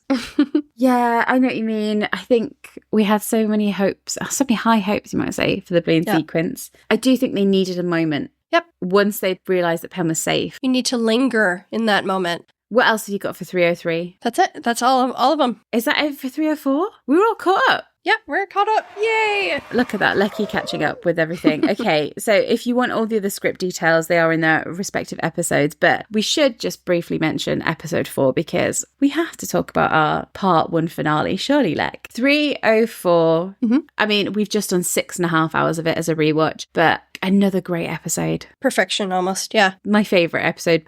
Almost perfection. And what a way to wrap it up. And it is one of those things where you think, had Whistledown not been a storyline, which would have been an entirely different show, so it's sort of a moot point, but that would have been a perfect ending to their story. It's interesting because if they had done a Lady Whistledown reveal in episode 4, the entire season might even feel more cohesive. This is a question I have for you, Lek. Okay. Because we've done our little recaps. I know that episode 4 got a bit maligned there, but like I say, we've just done a massive rewatch on it. Love episode 4. I think it's interesting. And I don't even know that I have the capacity to answer it right now because it's such a question that's gone around in my head for the past year. So listeners, please let me know your theories. We might discuss them another point. I'm just so interested in what would have happened if Colin had found out about Lady Whistledown at the different points in the parts. Yeah, always think about that. So you don't have to give me fully formed answers now because I think it's a minefield. But let's take episode 2, for example.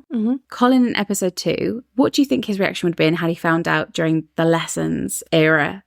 That would be so hilarious because he's like, I just hooked up with these prostitutes to show Lady Whistledown that I'm the person I think I am.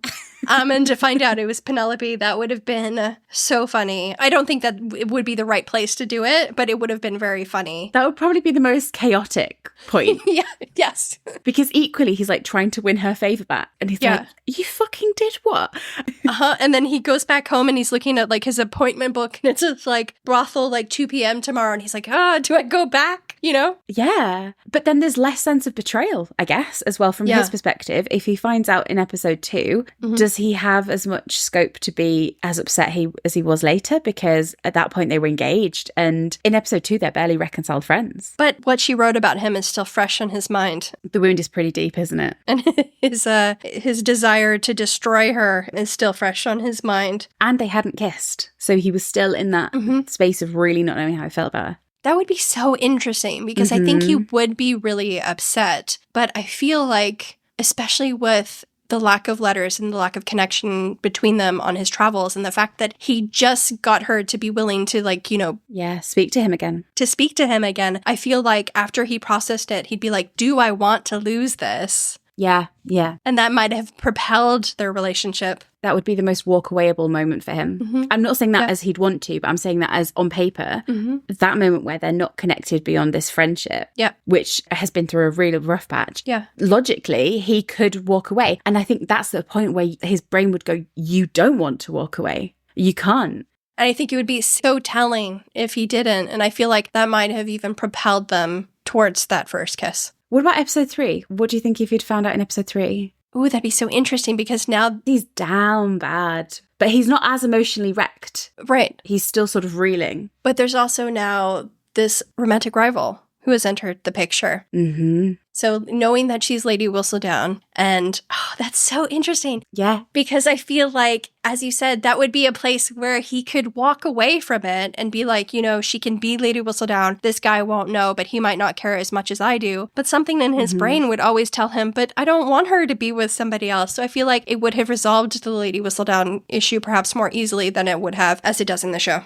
I think it's an issue I wish the show had maybe gone down because I think, and we will talk about the Whistledown reveal in part 2, I know, but by him not finding out until they're engaged. And after they slept together. It almost makes the viewer, not us, but it could make the casual viewer be like, well, he's more obliged to be with her now.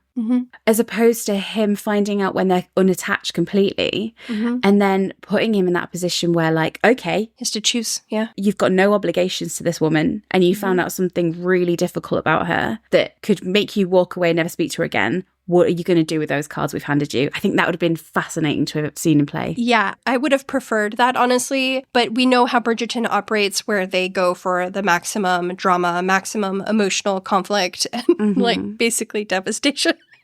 They can inject on their viewers. So I feel like it was always going to be really bad. But I would have loved for him to find out and realize he wanted her anyway. The last one, of course, which is the one that's played in my mind most of all, because I find it really difficult to imagine. I think it's a really awful position for him to have been in, is if he'd found out during episode 4. Not necessarily the carriage scene, but the Colin I always think about is when he's like broken. Because when he is that vulnerable, I've played this out in my head a lot and I can't even really think of an answer. I always think about that Colin who, when he thinks he's lost her and he rips off his cravat, he's a walking corpse. Is basically what he's turned into, and how vulnerable he would be in that moment if he found out something like that about Pen. And I wonder if, like, because he was so desperate to keep on to her, if he would almost not really process it and be like, I don't care. I just want to be with her regardless of any of that. So I agree with that. I feel like the episode would play out exactly as it does now, where he is so distraught at the thought of losing her that the Lady Whistledown issue then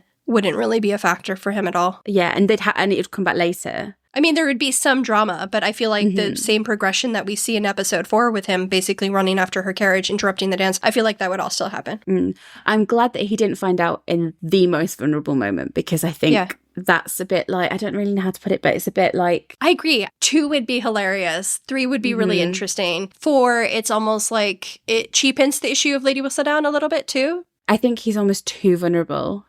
And he's too susceptible to... And I'm not saying that it would be her manipulating him in any way. I think it would be like the story almost manipulating him a little bit. Yeah. When someone is that ready to, like... do anything. I mean, at that point, he'd, like, give up the oxygen in his body if it meant that she'd choose him. Like, he's that sort of on the edge that I think making him make that decision would have been really unfair to both of them. Yeah. I don't know, but maybe him finding out at the end of the episode when he's mentally a bit stronger would have been really interesting too. Yeah. That would be okay with me. And if you're wondering about what we think about episode 5, we will definitely be touching on, for example, like, if she told him during the mirror scene, how that would have gone. But it's an interesting story to go on, isn't it? The Whistledown, at what points, how it would have changed the story. Yep, I love thinking about all the ways it could have played out. A couple of other questions I've got for you before we wrap up, Lecky, is what big or small changes would you make to part 1? It can be as big as an entire storyline being changed, or as small as, I don't know, someone wearing a different colour dress. I think we've covered a lot of it. I would have forced the lessons to continue for the hilarity. Yeah, I would have forced them. You will get back in that fucking drawing room and you will not come back out until she knows how. Yep, I would have continued the lessons. If I couldn't rework the entire balloon sequence so that somebody went up in the balloon, I definitely want a lingering glance between the 2 of them afterward, like a more significant moment between the 2 of them. What else would I change? I don't really think there's anything else I would hugely change. What about you? Yeah, I like the way it goes. As I said in our recent rewatches, I'd have liked a bit more of a moment between them in episode 4. But if I could change something, Penelope would get a gift from Colin. Yes, necklace truthers. Yes, I will not leave it. We've been saying this for literally 2 years, almost. Yes, I 100% believe that he would have gotten her something on his travels, especially when she was basically on his mind. He admits to Cressida that he was thinking about Penelope the whole time. You're telling me he's not thinking about Penelope when he's choosing gifts for his family, thinking, maybe I should get a gift for my next door neighbor who's not writing to me. I wish she was writing to me. Why don't I get her a gift? Maybe she'll talk to me if I get her a gift. Do you know what I'm mentally going to retcon in my head to get through this? Because I've got to live the rest of my life with the knowledge that he didn't get her a gift. In my head, he was walking the streets of God knows where. He saw something and it reminded him of Pen straight away. His hands like linger on it. His instinct was to go get it. And then as he sort of was picking it up to buy it, like that wave of rejection hit him. Yeah. And he was like, no, she doesn't want this from me. She doesn't want anything from me. She doesn't want my letters. She doesn't want my necklace. And that in my head is that he wanted to, but do you know, sometimes like when your relationship with someone changes and you're like, it's like when you want to text someone, you're like, oh my God, I don't have the right to do that anymore. Love the scene as you've said it, the way I'm visualizing it. But what I would have done if we'd seen flashbacks of his travels, I would have included that scene. And then when he was leaving to go home, we would have a shot of like his open trunk in like his room on the ship or whatever. And you saw that he'd end up buying it anyway. And it was there because he can't help himself with her. That's kind of the point, is that like no matter what, he can't. Fic writers, please. Have mercy on our souls. Just a last couple of questions. Which non-Polin storyline did you most enjoy? Non-Polin storyline did I most enjoy? Or what surprised you, I suppose? This may surprise our listeners. I feel like the Cressida and Eloise friendship was so interesting. And I really love what they did with Cressida this season. Yeah, fascinating character. I hope that they redeem her ultimately, but I felt like her journey was really interesting. And I think Jess Madsen was phenomenal. Oh, incredible. Yeah. I would say I don't know if it's the storyline I most enjoyed, but I just think Claudia Jessie just portrayed Eloise so brilliantly. We talked so long about if Elle was going to be vindictive, if she was going to be threatening, out of fear for her family, not necessarily just being a bitch for the sake of it. But there's so many ways that she could have played that tension with Penn. And I think Claudia Jessie approached it with so much care and humanity and pain, and it felt very real, whilst also being a distance between them. So I really appreciate that. And also fan of Vicus, mate. Oh no, that's more part 2. Whatever. Let's just go back to Portia, because we really want the Portia spin-off, which may or may not happen. The Featheringtons were just a highlight the whole season, so. Featheringtons were great, but I also just love that scene in 302 before the first kissing where Portia speaks to Penelope, and she so obviously wants to reach out to Penelope, but she pulls away. Oh, that's perfectly played. Yeah. Oh, every time I'm now thinking about Portia, I'm now thinking about like imagining like a scene with her mum where her mum could have reached out but didn't reach out, and I love it. Which non-Polin storyline would you most change? I think that's an easy answer. Well, I've got a couple answers for this. In part one specifically. Please. We don't care about part 2 until June. While I would love to see more Cantony, I feel like Benedict's storyline in part 1 was a bit weak and meandering and didn't really have a point. Basically, setting up him meeting Lady Tilly, I feel like it would have been more interesting if they had explored how he felt when he was handling the estate in Antony's absence and what it meant for him to be in society more than he has been. If he felt, not resentment, because I don't think they resent each other as siblings, but if he felt torn between having to take on these responsibilities, which he's evaded quite a lot being the second born, and still feeling that pull of who he truly is, a person who lives on the periphery or lives in literally the staircases of society, as we're going to see him in. And that's why he can't help himself being drawn to someone like Sophie, regardless of her status, because it's an intrinsic part of him that he feels more comfortable living in places like that. What's your answer? I think I'd say Benedict. I think there's a few where you could be like, oh, maybe the Modriches, or like I could have done without the Samadani thing. But I think Benedict had the scope to be a little bit more. I think he had the material there. He had the conundrums. We just didn't really get to play with it a little bit more. So I hope all those aspects come up next season. And then last question of all, we've talked a lot in recent months about scripts and deleted lines and deleted scenes, or where we've talked about a bit more of the scene descriptions so you can get a bit more of the insights as to how it was originally conceived. And if you're kind of losing track of all the things we've talked about, Lecky posts them on Reddit sometimes, don't you? I do, yeah. And they're all on our Instagram if you want to go have a recap of everything. And in our past episodes, of course. And in the podcast, who'd have thought it? But which deleted script moment would you have included if you could? Dream. It is just us. It is only ever been us. That is just... It encapsulates the entirety of the Polin relationship. They were always meant to be together. But to be honest, if they had included it, I don't know if I would have made it to the carriage scene. I may have just died on the spot.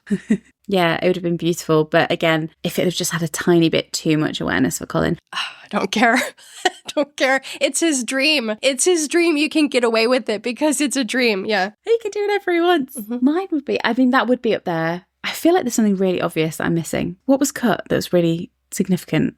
Maybe not the one that I wish most, but one I would have liked to have seen included, because I think I agree that the dream would have been the best, is Colin going to the window before he went to the ball in episode 4. Yes. Sorry. Yes, I forget about that. The whole idea of him staring out across at the Featherington house, thinking of Penelope. At the girl who's always been there. Oh, yes. Those 2 moments. And that being the motivation that sends him to the ball. I think those moments would have been great. Yep. Nope, agree. No arguments there. Part 1, we love it, don't we, really? I think over the past year, we've really got to know it deep in our bones. A beautiful part of their story. So much fun to revisit. And happy anniversary. A whole year has passed. Oh, and a fucking put in a Berkeley Square scene. There we go, Lecky. I just threw my Flame Dork Berkeley Square mug at Lecky. There we go. What a joy to walk down memory lane with you. I mean, we have just done all of these as deep rewatches, but we're always in the mood to go again. So we hope that you've enjoyed this very rambling Crumbs episode. I know it's a little structureless, but... It is what it is. You know. It's sponsored by Chaos, Colin. But Lecky, thank you so much. Happy anniversary. Happy anniversary. This time last year, I think I had a delivery of those Bridgerton donuts. I think I had donuts also, not Bridgerton donuts though. So happy anniversary. What a year. Get some donuts. We will be back. I think actually, sorry if you're waiting for our episode 5 rewatch, but actually we've got things on the horizon. It's almost time for Tudum. Good Lord. So I think our next episode will be reacting to whatever happens at Tudum. I don't know how that's going to go. I don't know what we're going to get, so I don't know what will be going on. If it's nothing, we will just record ourselves playing code names or something. I don't know. We'll do something. I don't know. We'll make it work. And Lecky, good night. I mean, it's 2 a.m. That's why I'm saying good night. Sorry. But until we meet again, which will be in about 5 minutes after we finish the call, where can everyone find us? You can find us at What a Barb Pod on Instagram and TikTok. Because that is where I might find you. And if you like listening to your podcast, we are available on all podcast platforms. And if you prefer an audio-visual experience, you can also listen and watch our episodes along with some beautiful collages on YouTube. And if you'd like to support the pod, you can come hang out with us over at patreon.com/whatabarbpod. Before this, we just recorded, it was supposed to be like a 10-minute game. Hour long. An hour-long game where we quiz each other on Bridgerton Season 3, Part 1. Trivia. How did that go, like? Not well. Not well. We did ask each other the same questions a couple of times. There is some parallels, yeah. So if you would like to listen to another hour of me and Lecky rambling at absolute length, by all means do. But until then, Beans, do us the honour and sing us out.